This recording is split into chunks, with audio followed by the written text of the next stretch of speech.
introduce myself as Don Koberg, a former professor here on campus.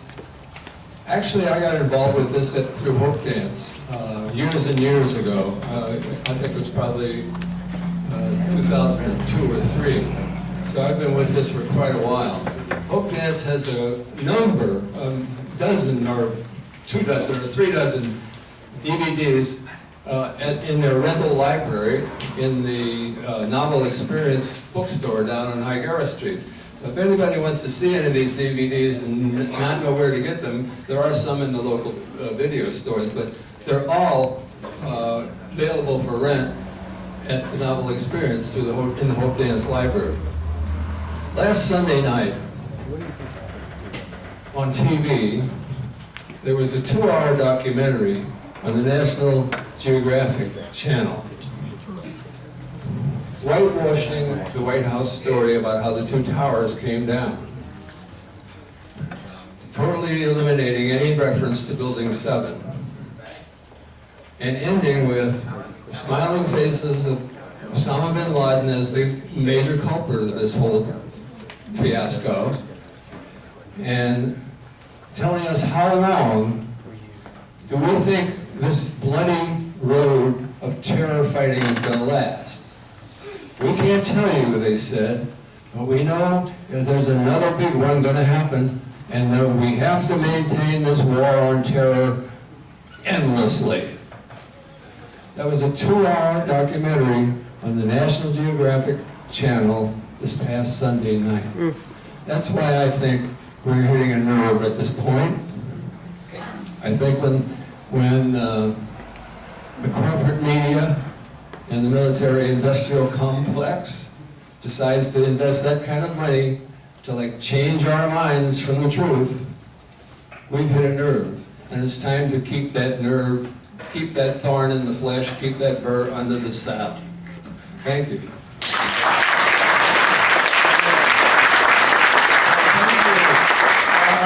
One of the local 9/11 Truth guys. Let's give them all a big hand.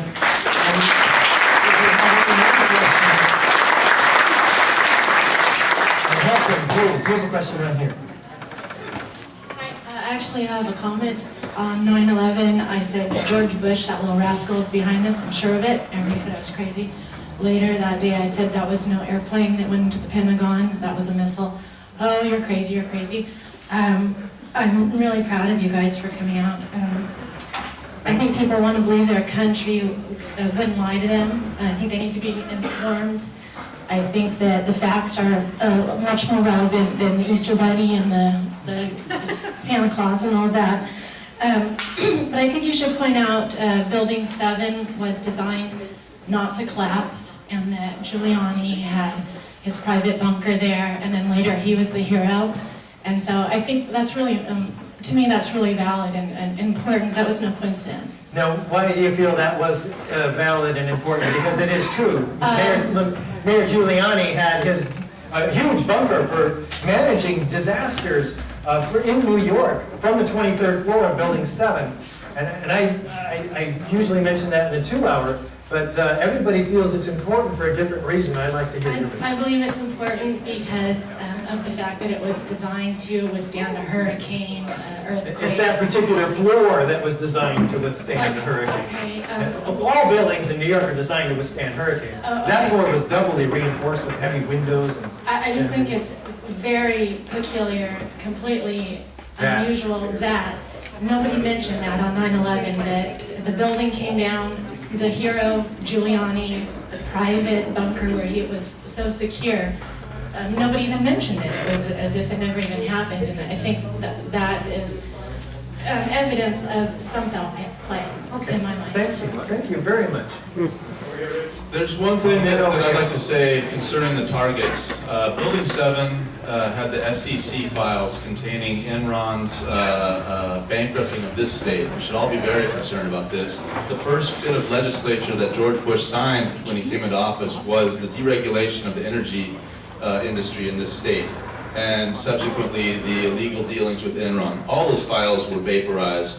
The Pentagon part that was blown up was being remodeled for 2 years, and there were no permanent office buildings. That place had been annexed by the Army Auditor's Office for an internal investigation of a missing $2.3 trillion in unaccountable adjustables. This is equivalent to 2,300 sacks with $1 billion each in it. If people talk about loyalty money, that is a ton of loyalty money that was passed around amongst these co-conspirators. There was no evidence of a jumbo jet airliner that hit that building, and the damage was inconsistent with a carbon fiber nose cone penetrating 380 feet into that building through 6 18-inch thick concrete and steel reinforced walls. Where the motors that are the most massive components of the airplane would have hit the building, the windows were intact, okay? This simply doesn't make sense. The damage pattern was very consistent with a cruise missile. So there you go. Thank you. Back here, and then we'll come up to the front. Actually, it was more of a question to the local chapter. I was wondering if you guys were taken to the streets on 9/11 of 09 to rally or hold up signs or whatever. I didn't understand, I'm sorry. He's asking if the local group, if we've got any plans to take to the streets on this. And, yeah, and Oh, this coming September 11th, good. that's a great idea, and I think you ought to get on the Hope Dance listserv, and let's talk about this.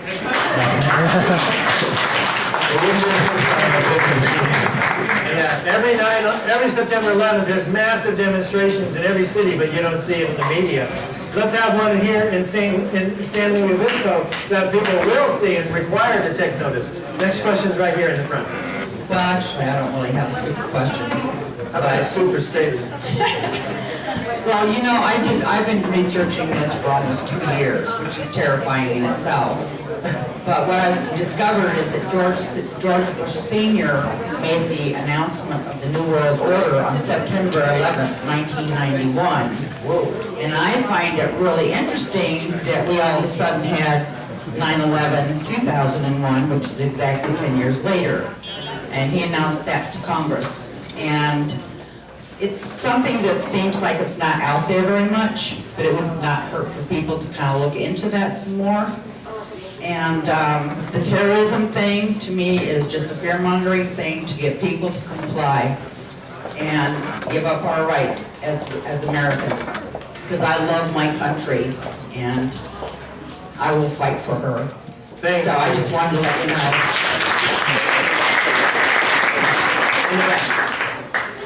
I was just wondering, with the 2 wars that came out of this, do you think that Bush and Cheney should be charged with preemptive war? Preemptive what? Preemptive war? Well, I'm an architect. I don't know about preemptive war. What do you guys think? Should they be charged? For lying to us. For lying. How about treason, murder? Okay. I didn't say it. Back in the back. Yeah, I have an architect question for you. Thank you. Like 2 years ago, there was the gas tanker that blew up or that caught fire on the Oakland Bridge. Yes. And destroyed the Oakland Bridge. Did anybody do any samples from the steel on the Oakland Bridge and match it with what should be about the same because it's post-petroleum-based fires to the Twin Towers? Well, the bridge in Oakland had something like 30,000 gallons of open gasoline directly underneath unprotected steel beams. So they got really hot, hotter than, and they did bend and fail, they did not melt. It's a completely different situation where we have oxygen-starved fires in the Twin Towers that collapsed an hour and a half after the jet fuel was all burned up. So it's not a direct relevance at all. We don't argue with structural engineers or fire protection engineers what fire can and can't do or has and hasn't done to steel. What we're talking about is the 10 key characteristics of controlled demolition in the two Twin Towers and in Building 7. And it's all right there. So that's where we want to focus our people's attention. And don't let them distract you into hijackers or fires or God knows what else they'll distract you into to get you off the subject of the physical evidence for explosive controlled demolition. That's where the argument is. Yeah, we do have at least one more question here. I just want to let everybody know we do have to be out of this room at 8:30, so I can appreciate it. if you don't help us scoot out, we can all hang out on the sidewalk afterwards, but we don't gotta get charged any extra for